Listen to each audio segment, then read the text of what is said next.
I'm an analytics consultant at Interworks, and I'm joined by my colleague Kent Sloan, also an analytics consultant at Interworks. 6 months ago, we used to sit in cubicles next to each other, which was pretty nice. Kent will be my backup in the event that my internet turns off for no reason, and he will carry us through the rest of this conversation. Otherwise, Kent is going to watch for your questions posted in the Q&A chat or in the audience chat. Today we're gonna look at three different sections of the new data model, starting with building relationships using noodles, which is what Tableau is now calling the line that it draws between the data sets. What's going on with sheet one? The UI is going to look a little different. Things have been shuffled around. We're going to take a look more specifically at what's going on there. And then the last piece I'm calling how to skip the LOD. So the new data model interprets your information a little bit differently than it did before, and it's going to allow for some pretty fun tricks, things to think about coming up. So October is our next meeting, which, whoops, skipping ahead. So October is our next meeting. We're going to have a guest speaker. His name's David Duncan. He's given this talk before, Designing for Data, and I really liked it. A lot of people really appreciated it. He's going to give that talk again. He has made updates and changes to that since he did it last time for us last year, but I think it's going to be pretty good. I always enjoy listening to him speak. That being said, October is our last meeting for the year, but that doesn't mean there aren't other virtual meetings happening. Tableau does have a virtual event calendar that I will be sure to include in the emails moving forward so that you guys can still find some content that's fresh by other user groups, or they have also developed special interest Tableau user groups lately that I know have been hosting on there that are pretty cool. I'm still running the open office hours. I have been getting requests for these. It's pretty fun. I think we found a good level of success helping people out with a couple of Tableau questions on the fly. And then, of course, this week Tableau Conference 2020 announced, and I think Alyssa's still around to correct me on these dates. The dates are all over the place from my perspective, but I think it's going to be from the 7th to the 9th this year. Virtual event, I think it will be free to attend. There won't be any virtual ticket selling. And I'm getting hyped for it. It's actually the 6th through the 9th. Okay. Well, or 6th through the 8th, I think. I had it right the whole time. Alyssa, it was correct. Let's see what's going on. All right. So let's move on to the content of what we're going to dive through. So this is kind of my itinerary of items. But before we dive into building relationships and noodles, what I want to talk about briefly is the data set that we're going to be using. So Tableau has so kindly published this data set called the Bookshop. And here is that kind of relational table and how everything connects together.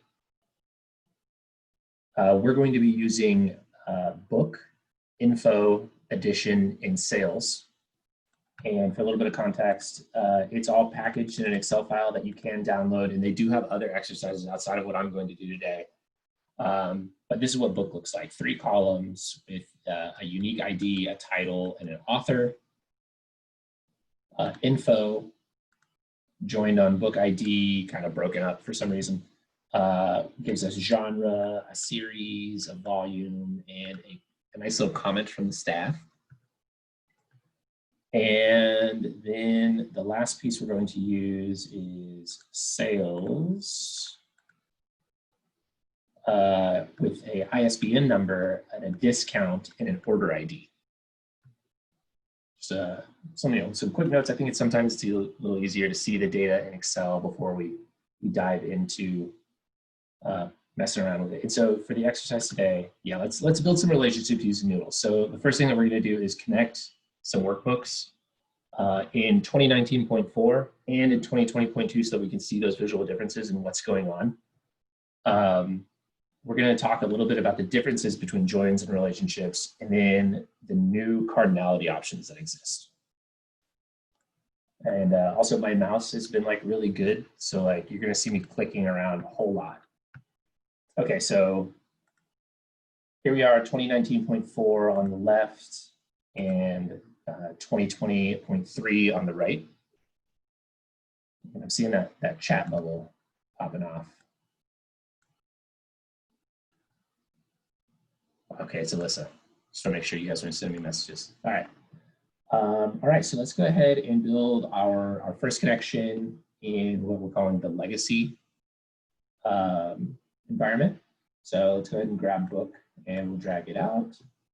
And we're going to grab info and drag him out. And Tableau is going to say, hey, what do you want to do here? I'm going to say, hey, grab book ID and match that to, well, there's no book ID, so I'm going to create a calculation of a book ID 1 plus book ID 2. It's going to default to inner join, and that's fine for now. Grab addition, I'm going to drag it out.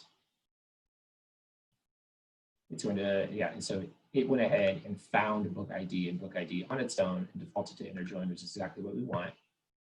And then I'm going to grab sales and I'm going to drag it out.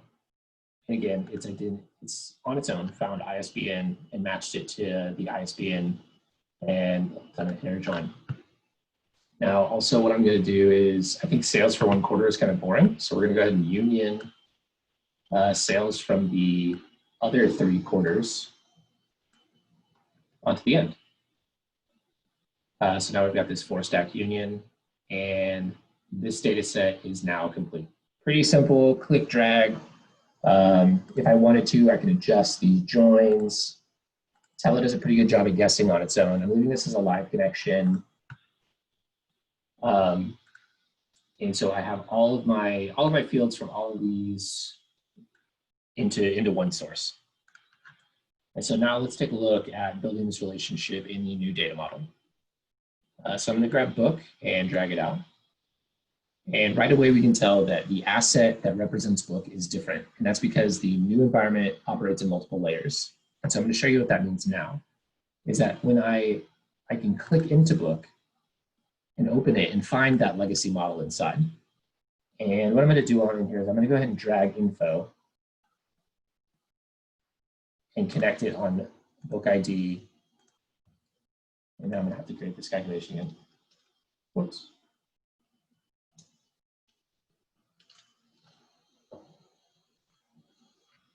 All right, and now we have our connection.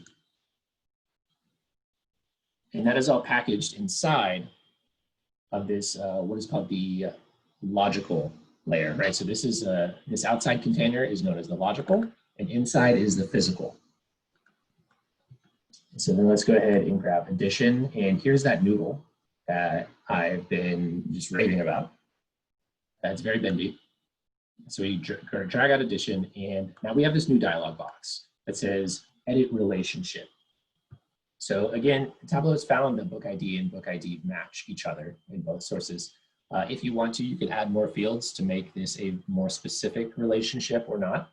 But we have these new performance options that speak to the idea of cardinality and integrity. And so with these options, if we know, if we're very confident in our knowledge of our data source, we can narrate specifically what we want this to do, adjusting from many to many, or one to many, or one to one as options for this relationship. For now, we're going to leave it as default, and Tableau does have this link directly to their site that will answer more of your questions about how and when to use the cardinality or the integrity systems to really optimize performance. Right, so this is going to make your queries and your dashboard performance better if you have a data set that these apply to very well. And let's go ahead and put in the last piece is sales. And again, ISBN to ISBN. I don't need to mess with my cardinality. That's all fine. And then if I drag it on top, it's going to give me the option for union.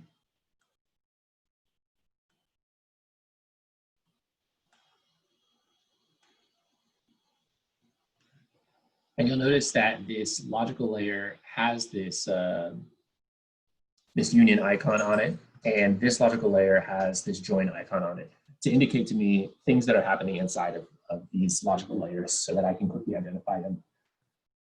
And again, if I drill into this logical layer, I can see that union as it was in the legacy system as well. And let's convert this. So one of the things that I want to call out that's very different about these two models is that when I have one of these items selected, it's going to show me only the information from that logical layer that exists in the layer beneath it, right? So in this book asset, I only have those items from book. These are operating as independent tables from one another, and it counts on those relationships to tie them together. So we end up with a data set that is far less large, right? So not everything is poured into a single table as it is in the other environment.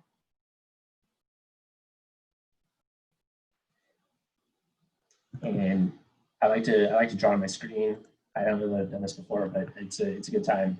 And so when we think about the way that Tableau is aggregating the data in our 2019.4 bookshop, it's creating one large set of information, right? It's taking all of these columns and writing them together for a singular output.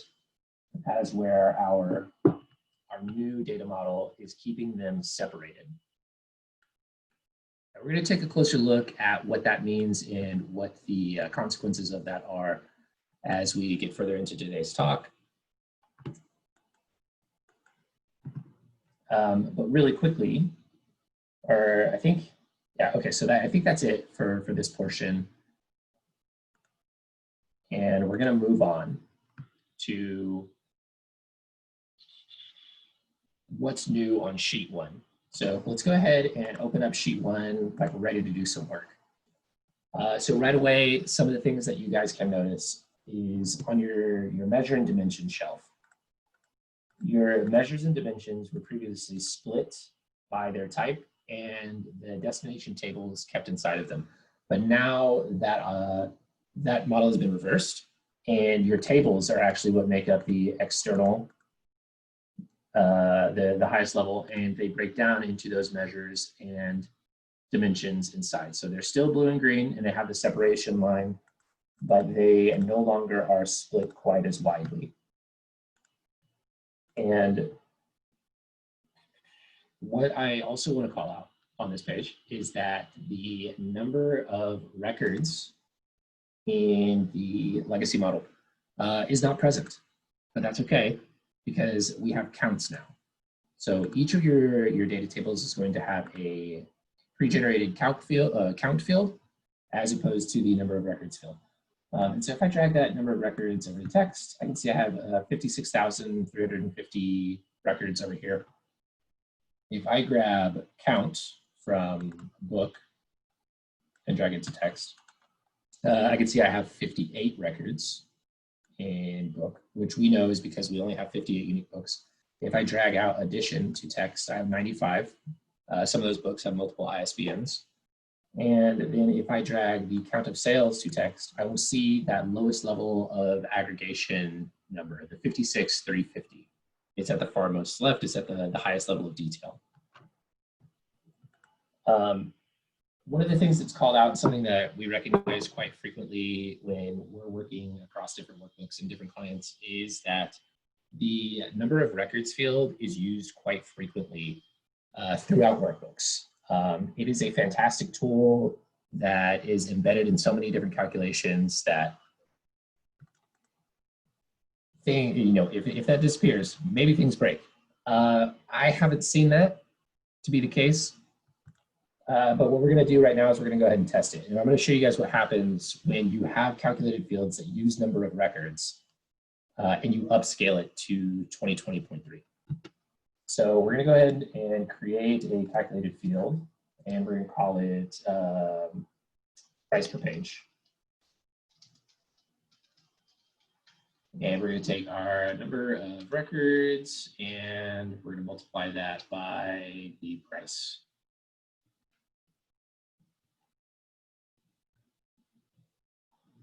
And that's, I don't know. That's Good test. You mean divide.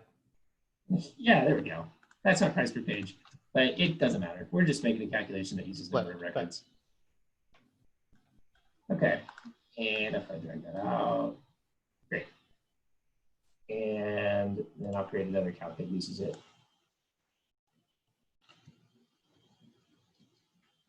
We'll just call count 1, number of records, times, I don't know, pages. I was trying to use it before, I didn't, but here we go. Great. All right, so I'm gonna go ahead and save this to my desktop. Or in here, I'm gonna call it upscale. Now I'm gonna open up a version of 2020.3.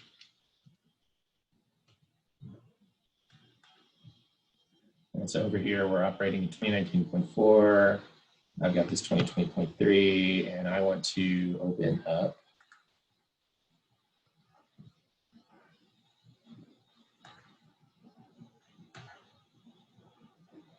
this file.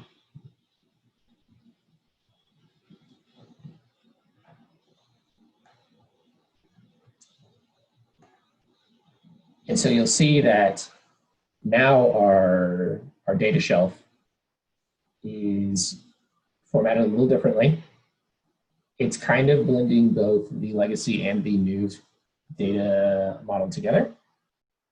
It's maintained our calculations, nothing is broken. It has converted number of records to a calculation of 1. Full transparency there. And what I want you guys to notice is that when you upscale, what it has done is it has taken the data flow that we had set up in the legacy model, and it has compressed it into a single logical layer where it exists in its entirety in the physical layer, but treating it as a singular object or a single source. And if we are to, oops, I'm clicking around too much. Okay, I think it's fine. If I wanted to do something like drag author out here to connect to it, yep, it found it right away. And I go back to sheet 1. We're going to see that it's back to the way that we expect it to operate in 2020.3, with the migrated data collapsed into its own field and the author on its own. But if we undo that change, you're going to see the data shelf describing only what's in the physical layer of that single item, which looks more like what you're used to. All right, and we're done with that exercise. Don't need upscale anymore. Now let's try to, we're going to move on to the last piece of our talk here, and I think I'm doing pretty good on time. We're going to talk about how to skip the LOD and what the new data model is doing and how they're different. So we're going to open up sheet 2. And let's ask a business question. Maybe Kent wants to know the number of pages in each book in our data set. So what we're going to do is we're going to grab title, pull to rows, and I'm going to grab, whoops, oh, I haven't collapsed, the pages and drag it to text. Right away, we can kind of feel like this isn't working how we intended to, right? So what we know about the data structure behind this is that for every level of granularity, we're going to have to roll it back to match. So we're going to have to create a LOD calculation to get us the correct number of pages. So we're going to call this fixed pages. And that calculation is installed with a curly bracket in the word fixed. Whoops. And we're going to use ISBN as that level of detail that we want. And when it does that, I want it to give me the max of pages available. We're going to close that. All right. And now I'm going to put that on text. And that number looks far more correct for the number of pages that could exist inside of the book. All right, so let's see what happens in the new data environment. I'm going to grab title. And I'm going to grab pages. And right away, Tableau, because it's operating off of relationships instead of joins, recognizes what I'm trying to achieve and it gives me the intended output. Now, some of you might be very observant, and you might notice the bottom left of each of my software windows, where in the new model, I'm showing 58 marks and 36,775 pages, where in the legacy model, I'm showing 56 rows and 35,960 pages. Good catch. And something that I'll have you notice is that this book here, the deep gray, is showing up without pages. The deep gray is not present in our previous model. There's also another book, which is this one, Kimornal, with 815 pages. Also not present in our original model. What that tells us is that our data source needs a little additional help before we can finish that connection. And so I'm going to, originally Tableau just assumed that an inner join would be good enough, but we're gonna have to adjust this to a full outer. And if we go back to our sheet, we'll notice that Kimornal is here, but we still only have 57, it's not quite matched. So let's go back and adjust addition to also be a full outer. And now we'll have the deep gray at 0. So in the legacy model, it did require a couple of extra steps. We had to create an LOD, and we had to adjust our joins in order to get the intended output for our calculation.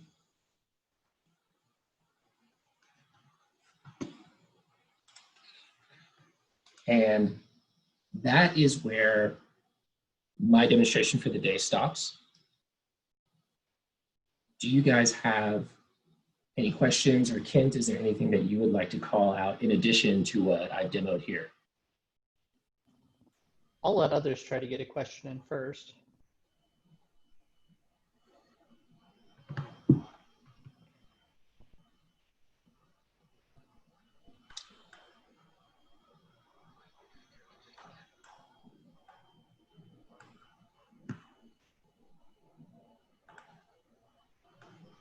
Or not.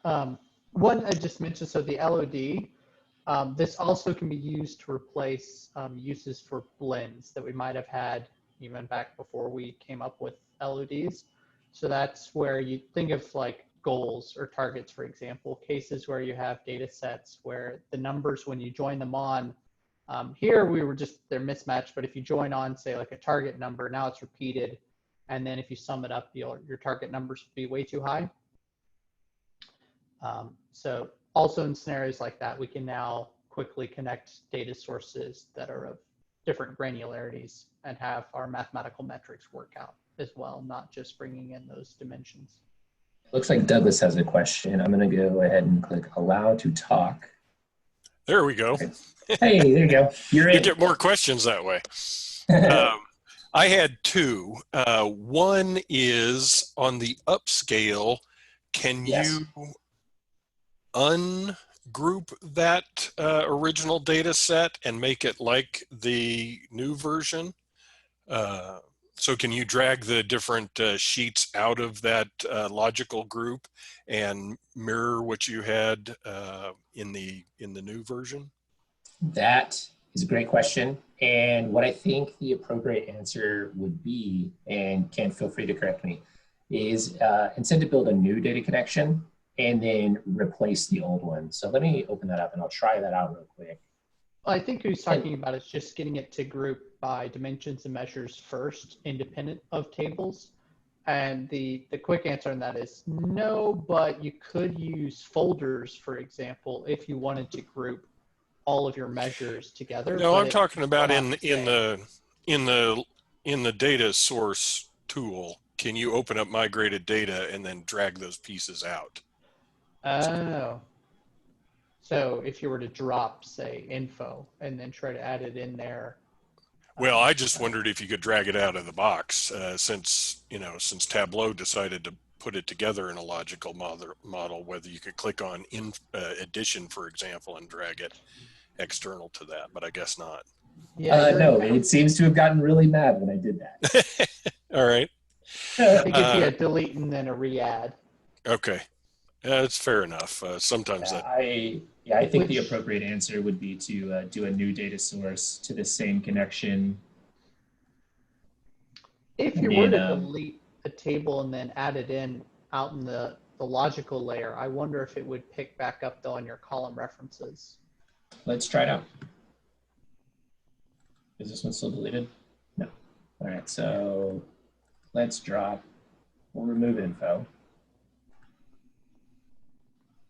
I don't know if we use anything from the info table. We I didn't. know for sure we were using sales. I'll drag it out.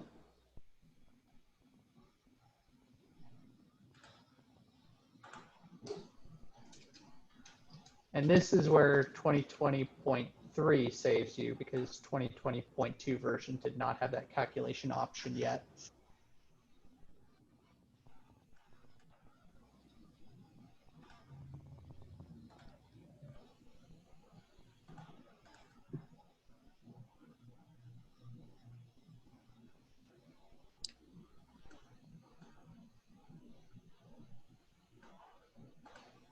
So when you add in addition and it still has addition here, I think then it's going to blow up the naming and put that 1 after the end of all of it. Yeah.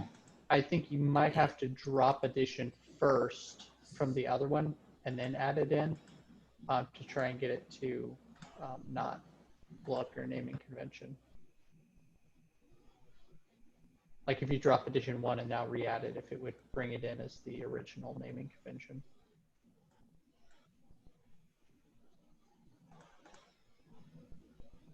And then grab so just addition sales. and then sales, and then this migrated data is just book, so it should be fine. Now, hey, look at that. All right. Yeah, so Yeah, I did have to, we had to delete everything inside of that physical layer and reapply it on the outside, but it seems to have taken just fine. Okay. The other question I had in the new version, and I'm not sure that I can formulate this question properly, but if you look in the data source real quick there. Yeah, in the 2020. Yeah. Are we going to, is it possible to create a worksheet where effectively all we work with is, for example, the addition data and don't care about book or sales, so any sort of joins that would multiply the records or change sums or whatever? So that's a great question, and I feel like I probably didn't do a great job narrating that. Remember when I told you that when I click between these, the only items kept are those that are unique to that. Right. That were now Tableau is doing something different on the sheet. It is actually calculating differently. It is submitting its queries differently than it did in the past. So so like you said, if I drag out, format from addition, it is only hitting that addition table. It is no longer querying those other tables. And we can see that proof when I pull out those counts, right? It is only pulling those 70-ish records, and it's not even touching the other tables anymore. And this is where the new model is very, very powerful for improving query efficiencies. Right. Because what it'll do is, as soon as you pull in title or genre from book, then it's going to rewrite the query to throw in a join or Correct. Whatever and hit that. Okay. Mm-hmm. Yeah, and you can see more detail on that. I thought about including it in today's talk, but it's a little bit messy. But you can go to settings and performance and start a performance recording, do this exercise that I just did, and you'll see how it ignores the other tables when it performs these queries to populate this view. As where in the previous model, it was populating that data set and executing the query before you got to the viz. Okay. Yeah, and I based on the way you described that was what that was what came to mind, but I didn't know if what we were looking at in the data source tab was, reflective of how the logic would query stuff. So cool. Awesome, great. Hey, thanks for the question, Doug. And we've got a couple others. I think I might have mentioned it, but Venkat had one about the difference between joins and relationships. And that, I think it's just repeating the logical layer versus the physical layer to try and think about those. And I don't know if he can chime in if there's more beyond that he was looking for. Who was it that posted that question? Venkat. I'm saying that wrong, I'm certain. I apologize.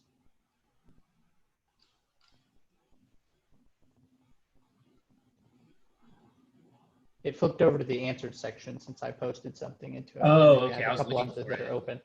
You're like, you're Yeah, making this up. so yeah, difference between joins and relationships. In the email that I'll send out after this that has a link to the box folder, there is a ton of documentation at tableau.com. And I also found a couple of videos that are useful for tutorials to follow along with. But specifically, I think that there is this relationships learn more page, how relationships differ from joins. I would guess that, yeah, there's a tiny video in here too, that this probably has all the information that you would be looking for. And there's so much, but they made this, this visual to try to help paint a picture of how those work.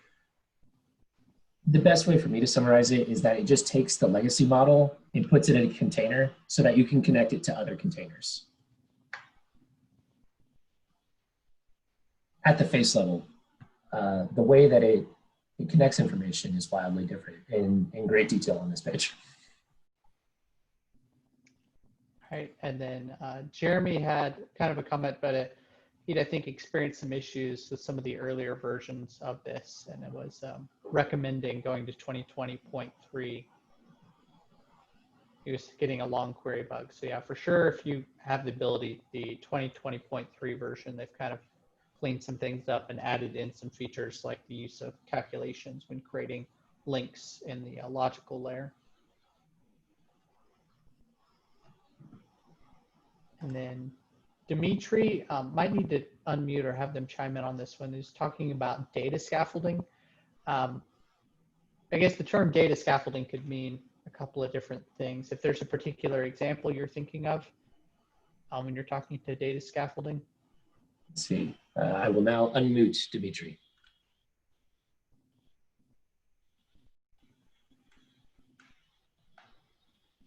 Thanks. Yeah, data scaffolding, when in previous cases where there was no corresponding connection between, say, a list on one side and the participants of that list on another. So let's say you have Olympic events and athletes, and let's say no one competed in the pole vault, but you still wanted to show that the pole vault entry as a blank row or blank entity still as an event that happened or the event that was available, but there was no actual yeah, okay, I think I know what you're talking about. Yeah, and we kind of saw that. We kind of saw that in our first example where it's showing deep gray, right? Mm-hmm. Where it exists, but it has no pages. And it also has no sales. Its default is to show everything at the highest level of aggregation. So if it exists in that list, so like in your example, if the highest level of aggregation was those Olympic events, it's going to show all of them, regardless of if anyone connects to them. And that's dependent on the many-to-many relationship that is set in the cardinality.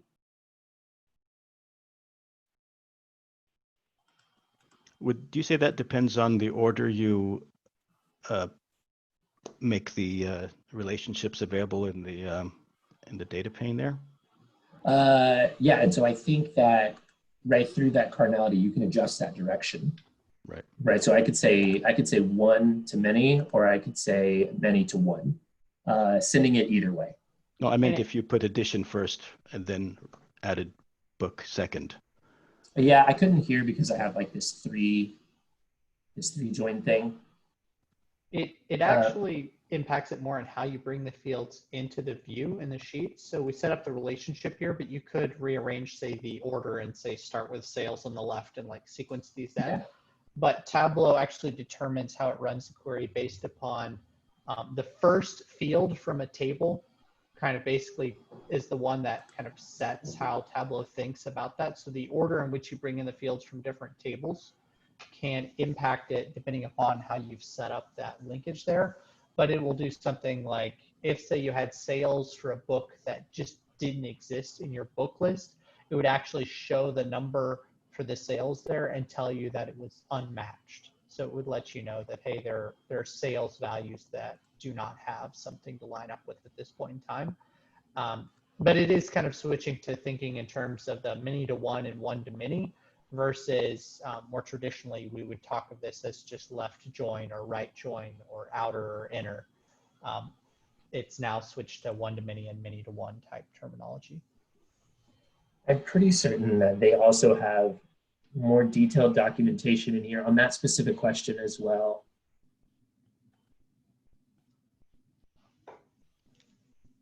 Yeah, classifying unmatched values, all using this same book data set. And so yeah, this link is also going to be available. But it goes into great detail about several different scenarios of unmatched records.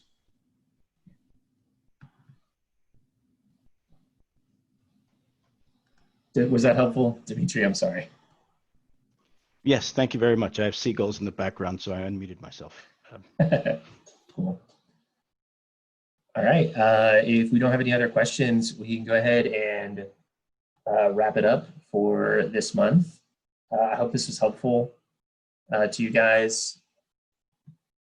I certainly found it helpful for myself. I think this is the biggest change that we've seen come to Tableau in a hot minute.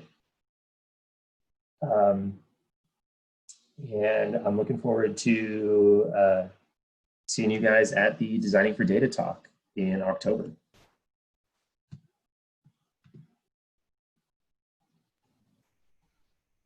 And we'll see you guys later.